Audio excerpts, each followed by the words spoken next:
Hi guys, welcome back. So today we're going to read about male infertility, stress urinary incontinence, vaginal fistulas, and radiation and gynecology.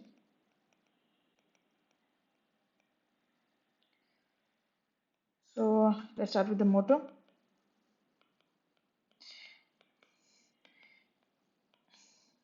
Revision. The great thing about revision is that it's our opportunity to become brilliant. So let's get started. Um, the smallest topic will be radiation and gynecology. We have just one question here, which is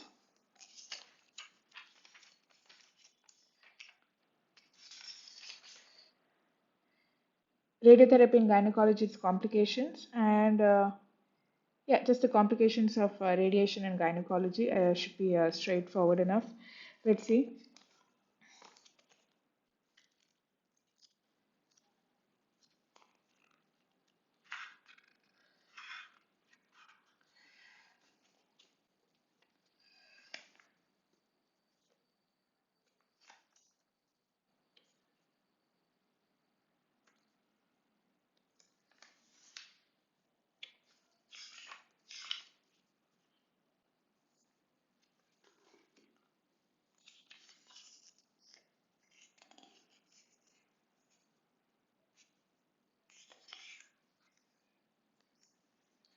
So,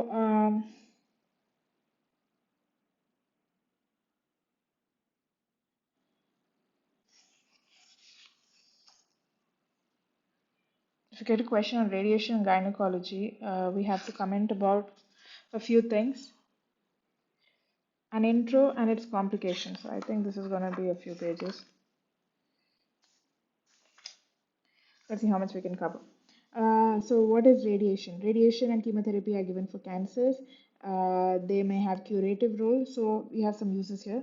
It can be curative in cases of carcinoma cervix, in case of gestational tropoplastic neoplasia.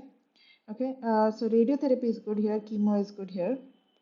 Okay, and it's also used as multidisciplinary approach with surgery and or radio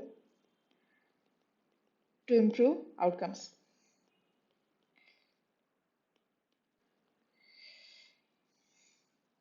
So what happens is radiation causes cell death by apoptosis, and it causes loss of reproduction of the cells.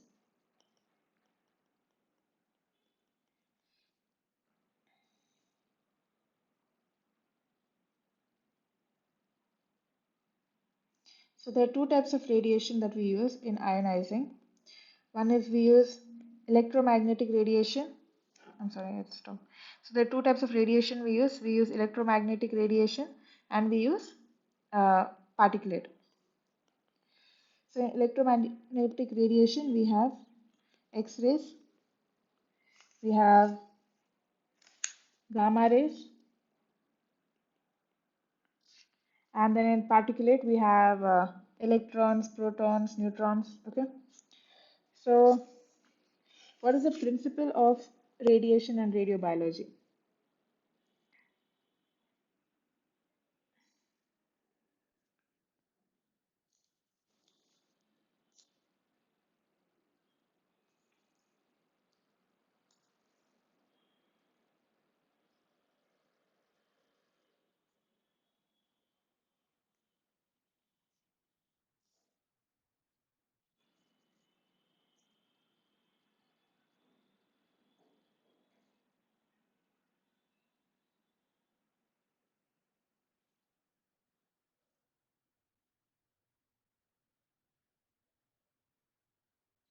So these are very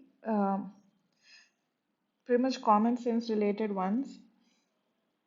So if I were to mention a few, let's say the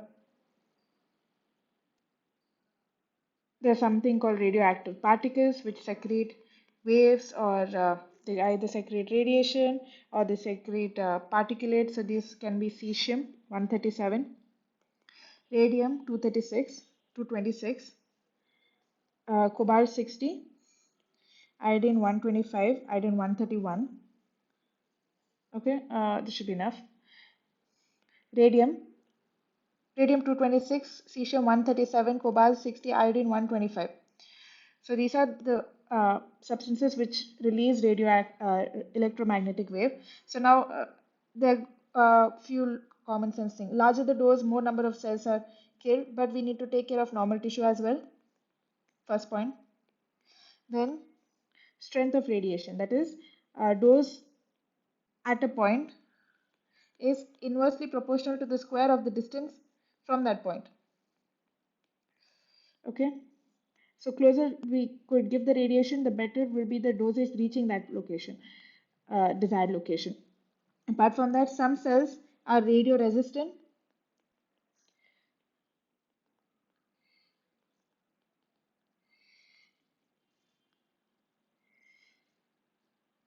and they most tumor cells are more susceptible because of radio resistant in case of rapidly proliferating progenitor, rapidly replaced cells or repaired cells. Okay, and tumor cells are also during cell cycle M phase is the most susceptible phase. So techniques we can give are brachytherapy, external beam therapy, and then we have installation of radioisotope into the peritoneal pleural cavity. So three techniques of how we can instill it. So the techniques are, we have brachytherapy,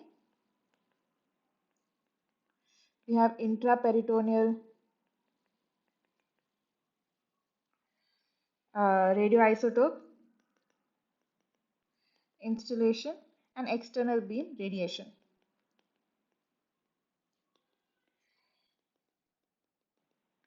Okay, then how do we measure it?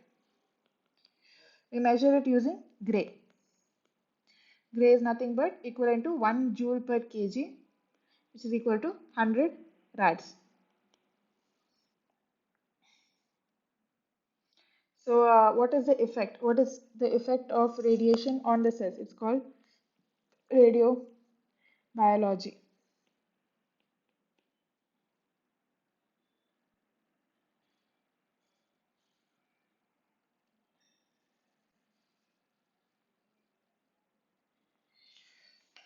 Okay, in radiobiology, we have direct action, where it causes direct damage to cells, direct damage to the DNA of cells, indirect action, wherein it causes release of free radicals and it leads to hypoxia, which in turn causes DNA damage.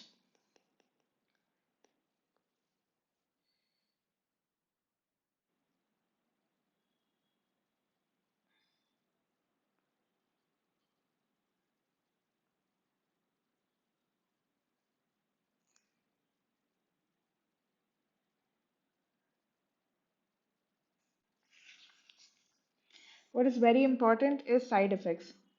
So side effects we're going to divide into two, early and late. Okay. So early, name it, nausea, vomiting, management, antiemetics. We have diarrhea, radiational enteritis. This we're going to treat with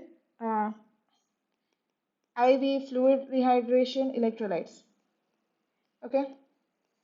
Then we have uh, anemia. Anemia, we're going to give hematenemics. We can do blood transfusion. We can give colony stimulating factors, all that. So diarrhea, nausea, vomiting, this one.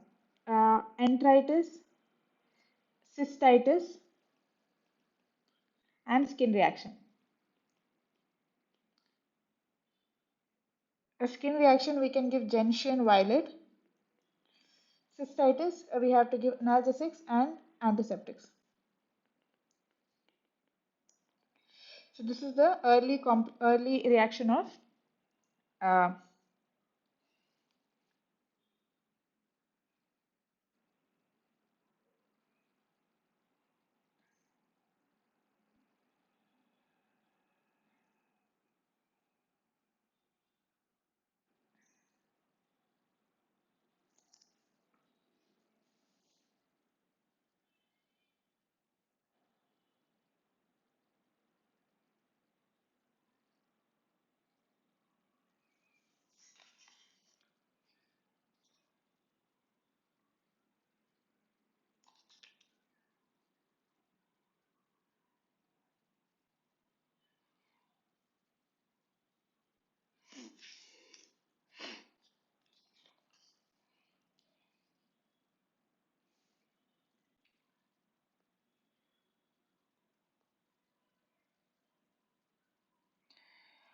Okay. Apart from this, we have long-term complications. Leukemia, yes. We can have osteoporosis. We can have leukemia, osteoporosis. We can have radiation fibrosis of bones.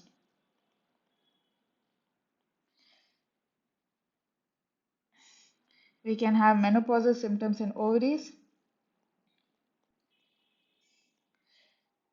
vesico-vaginal fistulas because of atrophy.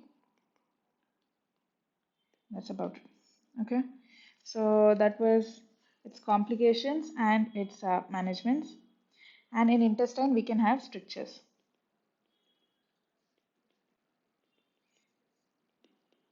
Okay. Two more extra points.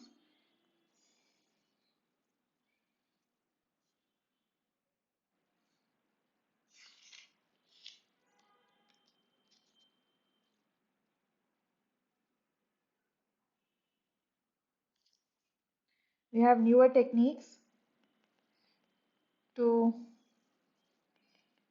attack.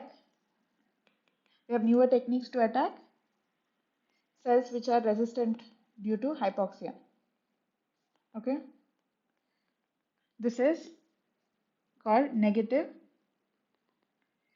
mu meson technique. Two very clear-cut indications: carcinoma cervix and epithelial carcinoma of ovary.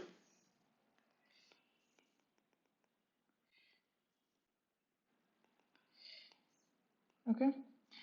Quickly revising first part, that is radiation and gynecology. What is radiation? Radiation is basically we're giving radiotherapy to treat a particular condition. It's used in carcinoma cervix, used in gestational trophoblastic tumors, and it's also used in epithelial carcinoma of ovary. It can either be curative, it can either be palliative, it can be for symptomatic control. In radiation, what is the mechanism of action? It causes cell death by apoptosis, loss of radiation. Two types: electromagnetic radiation, and then we have particulate radiation. What are the sources used? Cobalt 60, cesium, radon 226, cesium 137, iodine 125. Okay. Now, what this particulate releases is uh, it releases electromagnetic wave which causes cellular damage. Very important 2 points. We have the square rule. Uh, it's called the inverse square law. This is important. Inverse square law. Important. Okay.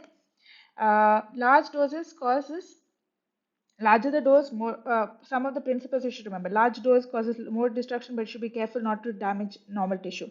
Then we have the inverse square law with respect to distance. Some cells are resistant because of hypoxia. Then we have the most susceptible are the highly proliferating cells, and they are affected during M phase. What are the techniques we can use? We can use brachytherapy. We can use intraperitoneal radioisotope. We can introduce intraperitoneal radioisotope installation and external beam radiation. How is it measured? Using gray. One gray is 1 joule per kg or 100 radicals. Radiobiology, it causes DNA damage or it causes free radical formation by electron release causing free radical formation, which in turn causes hypoxia, DNA damage. Okay. What are the side effects? Very, very, very important. The highest takeaway is the side effects. So side effects, we have early and late side effects, and with each side effect you have to give the management. Early, we have nausea, vomiting. Start from above below. Nausea, vomiting, antiemetics, antihistamics. Okay. After nausea, vomiting, what else we can have? We can have cystitis, we can have radiation enteritis, diarrhea, we can have bone marrow anemia, we can have skin reaction. 5 points you have to remember. Okay. So nausea, vomiting, we give antiemetics. We can have cystitis, wherein give antiseptics, and we can give analgesics for the pain. And then we have anemia, where we can give hematinics. We can give uh, uh, granulocyte stimulation factors. We can do blood transfusion. We can have skin biopsy. In skin reaction, in case of skin reaction, we can give 1% gentian violet, and yeah, that's about it. Then in long-term complications, we can have same thing: nausea, vomiting. There it can go to malabsorption. It can cause intestinal strictures. In this case, we give appropriate therapy, And in malabsorption, we can have anemia, we can have leukemia. So in leukemia, we can first staging and then subsequent therapy. In anemia, we should give vitamin B12. Then ovary, it can cause menopausal symptoms. In vulva vagina, it can cause atrophy leading to fistula formation. And a bone, very important, osteoporosis and radiation fibrosis. Again, long-term complications of this one, bone, leukemia, anemia, osteoporosis, radiation fibrosis. Anemia, we give vitamin B12. Radiation fibrosis and pathological fracture, usual treatment. Leukemia, staging and then subsequent chemotherapy, radiotherapy.